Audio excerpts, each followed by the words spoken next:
দর্শক আসসালামু আলাইকুম, কেমন আছেন? একটি দুর্যোগময় পরিস্থিতিতে আপনাদের সামনে এসেছি। বিশেষ করে বাংলাদেশের একটি বড় অংশে বন্যা পরিস্থিতির খুব অবনতি হচ্ছে।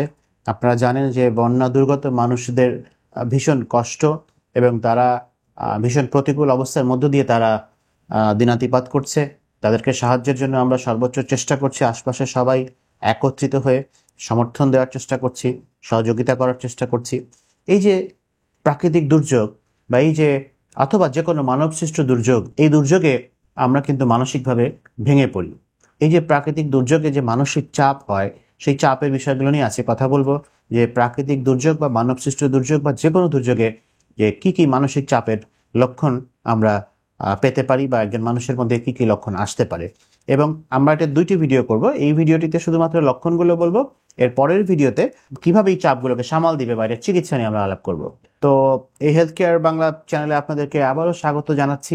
আপনাদের নিশ্চয়ই সাবস্ক্রাইব করা আছে চ্যানেলটি, এবং আপনারা চ্যানেলটি সাবস্ক্রাইব করে থাকলে অবশ্যই নোটিফিকেশন পাবেন যখন আমার ভিডিওগুলো আসতে থাকবে। সো প্রাকৃতিক দুর্যোগ যেমন ঘূর্ণিঝড়, বন্যা, ভূমিকম্প ইত্যাদি ঘটনার সময় মানসিক চাপ আসলে বেড়ে যায়। এটা নির্দ্বিধায় আমরা সবাই জানি এবং এটা স্বীকার করি। এই যে মানসিক চাপ বেড়ে যায়, এটা শরীর এবং মনের উপরে আসলে নেতিবাচক প্রভাব ফেলতে পারে। এই প্রভাব থেকে নিজেকে এবং আপনার প্রিয়জনদেরকে রক্ষা করার জন্য আমাদের কিছু কার্যকরী পদক্ষেপ আসলে নিতে হয়। সেগুলো আমরা ক্রমান্বয়ে আলোচনা করার চেষ্টা করব। এই দুর্যোগ যখন ঘটে তখন এটি শুধু আমাদের চারপাশের পরিবেশকেই নয়, বরং আমাদের মানসিক স্বাস্থ্যকে গভীরভাবে প্রভাবিত করে। মানসিক চাপ তখনই বৃদ্ধি পায় যখন আমরা পরিস্থিতির কোনো নিয়ন্ত্রণ করতে পারি না। যখন কোনো কিছু নিয়ন্ত্রণের অধীন হয়ে যায়, নিয়ন্ত্রণ আর করতে পারছি না, নিয়ন্ত্রণের বাইরে চলে যাচ্ছে, তখন আসলে আমাদের অস্থিরতা বেড়ে যায়। এবং এই দুর্যোগের সময় এমন পরিস্থিতির মুখোমুখি হওয়াটা আসলে খুবই স্বাভাবিক একটি ঘটনা। এই দুর্যোগের সময় মানসিক চাপ বেড়ে যাবার কারণ হিসেবে আমরা কয়েকটা বিষয়কে দেখি। এখানে আমি একটু পয়েন্ট পয়েন্ট করে বলতে চাই। যেমন প্রথমে হচ্ছে অজ্ঞাত ভবিষ্যৎ। দুর্যোগের সময় আমাদের ভবিষ্যৎ নিয়ে অজানা আশঙ্কা থাকে, একটা উদ্বেগ সৃষ্টি হয়। কি হবে আমরা জানি না, কতদূর পানি উঠবে আমরা জানি না। ঘরটা এই পর্যন্ত পানি দেখছি, আর একটু কালকে কি পানি আরো বাড়বে নাকি পানি আরো কমবে আমরা জানছি না। যারা বন্যায় আক্রান্ত রয়েছেন তাদের ক্ষেত্রে এরকম হচ্ছে। আপাতত রান্নাঘরে পানি ঢুকেছে, কালকে কি বেডরুমে ঢুকবে কিনা, কোথায় যাব, চালের উপরে উঠবো কিনা, কোথায় কি খাবার খাবো, পানি কিভাবে সংগ্রহ করব, আশ্রয়ই বা কোথায় নিব যদি বাড়ি ছেড়ে যেতে হয়, বাঁচার কি কোনো উপায় থাকবে কিনা, সবাই বাঁচবো নাকি আমি শুধু একা বেঁচে থাকবো, নাকি আমি মারা যাব। মানে নানা রকম একের পর এক নেগেটিভ চিন্তা মানুষের কিন্তু আসবে। আসলে খুবই একটি ভয়াবহ পরিস্থিতির মধ্যে দিয়ে এই দুর্যোগ আক্রান্ত মানুষগুলো দিন অতিক্রম করতে থাকে। এই প্রশ্নগুলো তখন তাদের মনকে অস্থির করে তোলে, এবং এই অবস্থায় চলে আসতে পারে অ্যাংজাইটির সব লক্ষণসমূহ।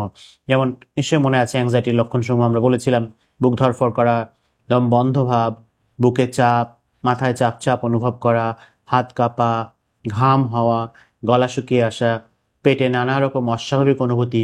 যেমন আমরা বলেছিলাম পেটের মধ্যে মোচড়ামুচড়ি, পেটে ভুটভাট, পেটে গুড়গুড়, ঘন ঘন প্রস্রাব হওয়া, দুর্বলতা, বিরক্তি, মনোযোগের অভাব, হ্যাঁ, ইত্যাদি নানা রকম লক্ষণসমূহ চলে আসতে পারে। এই দুর্যোগের সময় সেটা আগুন লাগা হোক, বন্যা হোক, সেটি ভূমিকম্প হোক, সেটি জলোচ্ছ্বাস হোক, প্রিয়জনের নিরাপত্তা নিয়ে উদ্বেগ আমাদের মানসিক চাপকে কিন্তু আরো বাড়িয়ে তোলে। দুর্যোগ আক্রান্ত এলাকায় যখন প্রিয়জনদের বসবাস, এবং আপনি হয়তো বা অন্য জায়গায় আছেন, দূরে আছেন, এবং আমরা জানছি না যে আমাদের প্রিয়জনরা নিরাপদে আছে কিনা, তখন এইটি কিন্তু দূর থেকে আমাকে আতঙ্কিত করে তুলছে, আমার টেনশনটা বাড়িয়ে তুলছে। এটি যেমন স্বজনদের, অর্থাৎ যারা ভুক্তভোগী, যারা ভিকটিম, যারা ওইখানে বিপদাপন্ন অবস্থায় আছেন, তারা যেমনি উদ্বেগে ভুগেন, আবার নিকটজন প্রিয়জনও দূর থেকেও কিন্তু অনেক বেশি অস্থির হয়ে যান। ওনাদের এবং আশপাশের সকলের বা প্রিয়জনদের, আত্মীয় স্বজনের সবারই আসলে মানসিক চাপ এই সময় বেড়ে যায়। আর্থিক ক্ষতি একটা বড় কারণ মানসিক চাপ বাড়ানোর জন্য। এই প্রাকৃতিক দুর্যোগে আর্থিক ক্ষতি হয় আমরা জানি। ঘর বাড়ি হারানো, জীবিকা হারানোর শঙ্কা, এইসব উদ্বেগ, পশু পাখি সব পালা পশু পাখি মরে যাচ্ছে, অনেকের প্রতিষ্ঠান নষ্ট হয়ে যাচ্ছে, ধ্বংস হয়ে যাচ্ছে। এইসব উদ্বেগ আমাদের মানসিক চাপের প্রধান কারণ হতে পারে। যে তিলে তিলে গড়ে তোলা ঘর সংসার, প্রতিষ্ঠান বন্যার পানিতে ভেসে যাচ্ছে, জলোচ্ছ্বাসে ভেসে যাচ্ছে, বা যাবে মনে হচ্ছে, বা আগুনে পুড়ে যাচ্ছে, বা ভাঙচুর হচ্ছে। এমন ভয়াবহ দৃশ্য দেখার অভিজ্ঞতা আসলে যার হয় সেই বুঝে কতটা কষ্টের এই পরিস্থিতি। দুর্যোগের আরেকটা বিষয় হচ্ছে যে এই সময় আত্মপরিচয়ের সংকট হয় অনেক সময়। দুর্যোগের ফলে হারিয়ে যাওয়া সম্পদ, এবং জীবনযাত্রার অবস্থা যে চেঞ্জ হয় আমাদের, অনেকে আত্মপরিচয়কে প্রশ্নবিদ্ধ করতে পারে যে আমি আগে ছিলাম একরকম, হয়ে গেলাম আরেক রকম, সাজানো গোছানো সবকিছু আমার তছনছ হয়ে গেল। একরকম স্ট্যাটাসে ছিলাম, এখন আরেক রকম স্ট্যাটাসের হয়ে গেলাম। মানুষ আমাকে দেখে কিছু ভাবছে কিনা, কি ভাবছে, এরকম নানা রকম অনুভূতি অনেক সময় আসতে পারে। এই সময় আত্মপরিচয় নিয়ে অনেকে দ্বিধাদ্বন্দ্বে ভোগেন এবং এক ধরনের অপরাধ বোধ বা অনেক সময় অনেকের মাঝে এক ধরনের লজ্জা, সংকোচ, এরকমও কিছু অনুভূতি চলে আসতে পারে, যেটা আসলে অস্বাভাবিক নয়, চলে আসতে পারে আসলে। এবং এই সব কিছু হারানোর শোক আলটিমেটলি আমাদেরকে মানসিকভাবে ভীষণভাবে দুর্বল করে দেয়। যারা ওই আক্রান্ত এলাকায় আছেন তাদের কথাই বলছি, যে ভীষণভাবে দুর্বল করে দেয়। শারীরিক সংকট একটি গুরুত্বপূর্ণ বিষয়। যে কোনো প্রাকৃতিক দুর্যোগে শারীরিকভাবে মানুষ ক্ষতিগ্রস্ত হয় আসলে ভীষণ। বন্যা বলেন, আর ভূমিকম্প বলেন, আর জলোচ্ছ্বাস বলেন, অগ্নিকাণ্ড বলেন, যাই বলেন না কেন, সেটা মানব সৃষ্ট বা প্রাকৃতিক যাই হোক না কেন, এটি নানা রকম সমস্যা হতে পারে। যেমন যেখানে আগুন লেগে গেলে মানুষের শ্বাসনালী পুড়ে যায়, মানুষের দম বন্ধ হয়, মৃত্যুর ঝুঁকি অনেক বেশি থাকে, লাফ দিতে গিয়ে আঘাত পেয়ে যেতে পারে, পড়ে যেতে পারে, ভেঙে যেতে পারে, অনেক কিছু তো থাকেই।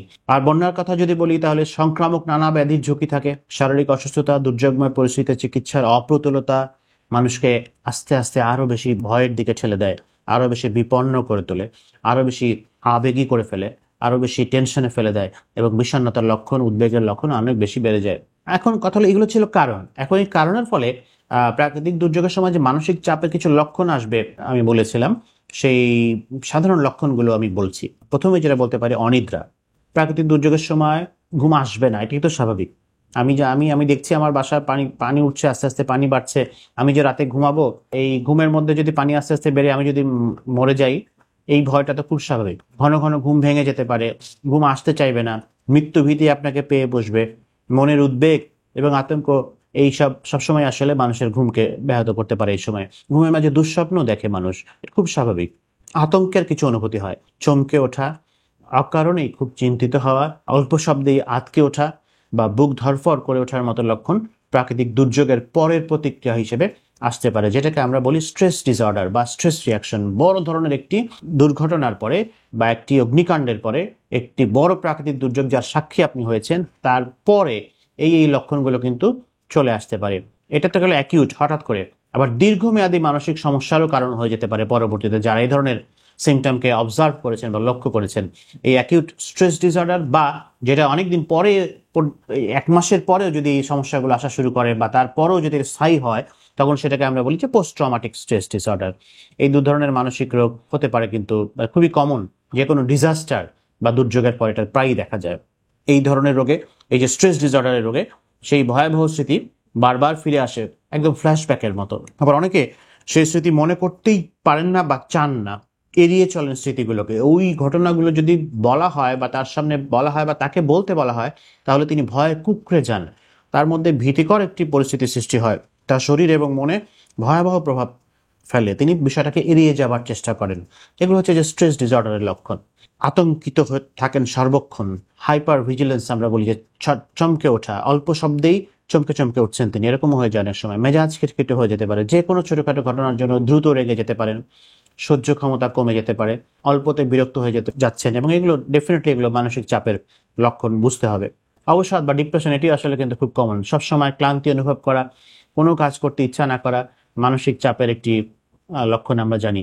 এটি শারীরিক এবং মানসিকভাবে যে কোনো মানুষকে দুর্বল করে দিতে পারে। সারাক্ষণ মন খারাপ লাগা, কান্না আসা, হতাশ হয়ে যাওয়া, হাল ছেড়ে দেওয়া, কোনো কিছুতে আর আনন্দ না পাওয়া ইত্যাদি বিষণ্ণতার লক্ষণ আমরা এর আগে আলাপ করেছি বিভিন্ন ভিডিওতে। ইত্যাদি বিষণ্ণতার লক্ষণ চলে আসতে পারে। অনেক সময় এই দুর্যোগ আক্রান্ত মানুষ যারা আছেন, ওনারা কিন্তু সামাজিকভাবে বিচ্ছিন্ন হয়ে যান। তো একদম একা কোনো একটি জায়গায় আছেন, বা অল্প কিছু মানুষ এক জায়গায় আছেন, অনেকের থেকেই বিচ্ছিন্ন হয়ে গেছেন তিনি এই পরিবর্তিত পরিস্থিতিতে। এই যে সামাজিক পরিবেশ থেকে বিচ্ছিন্ন হয়ে যান, এটিও একটি বড় ধরনের মানসিক চাপ। আবার অনেকে দুর্যোগ থেকে উঠে আসার পরেও দেখা যায় যে আস্তে আস্তে সামাজিক পরিবেশ থেকে বিচ্ছিন্ন করতে শুরু করেন। এমন হলে তাহলে বুঝতে হবে যে এটিতে ডিপ্রেশন কিনা। ডিপ্রেশন হলে অনেকে কিন্তু মানুষ বাইরে যেতে চায় না, মিশতে চায় না, ইভেন কথা বলতে চায় না। কিছু কিছু শারীরিক উপসর্গ আসবে। আমরা জানি শরীর এবং মনের গভীর সম্পর্ক, মনের উপর চাপ পড়লে শরীরের অনেক অনেক উপসর্গ আসে। আগেও বলেছি আমি এগুলো, যেমন মাথা ব্যথা, হজমের সমস্যা, বুকে চাপ অনুভব করা ইত্যাদি। দীর্ঘমেয়াদী স্বাস্থ্য সমস্যা, সৃষ্টি হতে পারে মানসিক চাপ থেকে। তো দর্শক, এতক্ষণ আমি যেগুলো আলোচনা করলাম সেগুলো হচ্ছে যে প্রতিকূল পরিস্থিতিতে, ভীষণ দুর্যোগের পরিস্থিতিতে বা ভীষণ ট্রমাটাইজ হয়ে গেলে কেউ, ট্রমার মুহূর্তে বা ট্রমার পরবর্তী মুহূর্তে একজন মানুষের শারীরিক এবং মানসিক কি কি লক্ষণ আসতে পারে, মানসিক কি কি রোগ হতে পারে বা মানসিক কি কি সমস্যা হতে পারে, এবং সেই সমস্যার ফলে মানসিক কি কি লক্ষণ হতে পারে এবং শারীরিক কি কি লক্ষণ হতে পারে, সেগুলোই আলাপ আলোচনা করেছি। আপনার অথবা আপনি যদি এই ভিকটিমে এই ট্রমাটাইজড কেউ হন, অথবা আপনার আশপাশের কেউ, অথবা আপনার আত্মীয় স্বজন, বন্ধু বান্ধব কেউ যদি এই ট্রমার মধ্যে দিয়ে গিয়ে থাকে, তাদের সাথে একটু বসুন, তাদের সাথে কথা বলুন, তাদেরকে সময় দিন এবং তা বুঝতে চেষ্টা করুন তাদের মধ্যে এরকম কোনো সিমটম এসেছে কিনা। অনেক সময় ওনারা নিজেরাই বুঝেন না, বা যে কোনো মানুষ নিজেরাই বুঝেন না যে আমার সাইকোলজিক্যাল হেল্প লাগবে বা আমার সাইকিয়াট্রিস্ট দেখাতে হবে, সাইকোলজিস্ট দেখাতে হবে। যদি আপনারা মনে করেন তার হেল্প লাগবে, এই লক্ষণগুলো দেখেন, আপনারা তার পাশে দাঁড়ান এবং তাদেরকে চিকিৎসার জন্য আমাদের কাছে নিয়ে আসেন। আমরা সর্বাত্মক চেষ্টা করছি মানুষকে সাহায্য করার। আমি ঢাকা মেডিকেল কলেজ হাসপাতালে আউটডোরে বসি, সেখানে দেখি, ব্যক্তিগত চেম্বারে দেখি।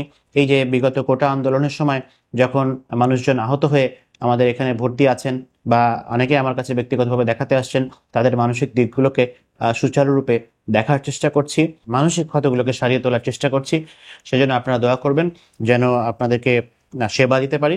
আপনাদের জন্য অনেক অনেক দোয়া থাকলো, আমার জন্য দোয়া করবেন। অনেক অনেক শুভকামনা। আবার দেখা হচ্ছে সামনেই খুব দ্রুত, এবং সেখানে আমরা এই যে দুর্যোগ পরবর্তী বা দুর্যোগকালীন মানসিক চাপ কিভাবে সামাল দিতে হবে সেই বিষয়ে আলাপ করব।